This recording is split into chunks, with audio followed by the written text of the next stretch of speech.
ભાવનગર જિલ્લાના તળાજા તાલુકાના સરતાનપર બંદર ગામ નજીક દરિયામાં નહાવા ગયેલા એક જ પરિવારના 3 બાળકો પાણીમાં ડૂબી જતા દુઃખદ ઘટના સર્જાઈ છે. ઘટનામાં 2 બાળકોના મોત નીપજ્યા છે, જ્યારે એક બાળકીનો સ્થાનિક લોકો અને બચાવ ટીમ દ્વારા આબાદ બચાવ કરવામાં આવ્યો હતો. સમગ્ર ઘટનાના પગલે સરતાનપર બંદર ગામ સહિત તળાજા પંથકમાં શોકનો માહોલ છવાઈ ગયો છે.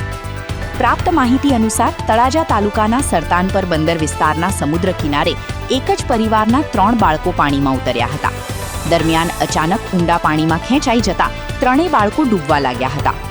ઘટનાની જાણ થતાં સ્થાનિક લોકો તાત્કાલિક દોડી આવ્યા હતા અને બચાવ કામગીરી હાથ ધરી હતી.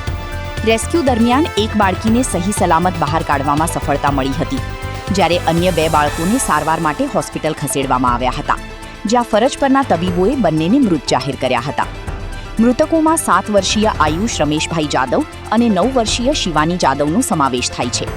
બંનેના મૃતદેહોને પોસ્ટમોર્ટમ સહિતની કાર્યવાહી માટે તળાજા સરકારી હોસ્પિટલ ખાતે ખસેડવામાં આવ્યા હતા.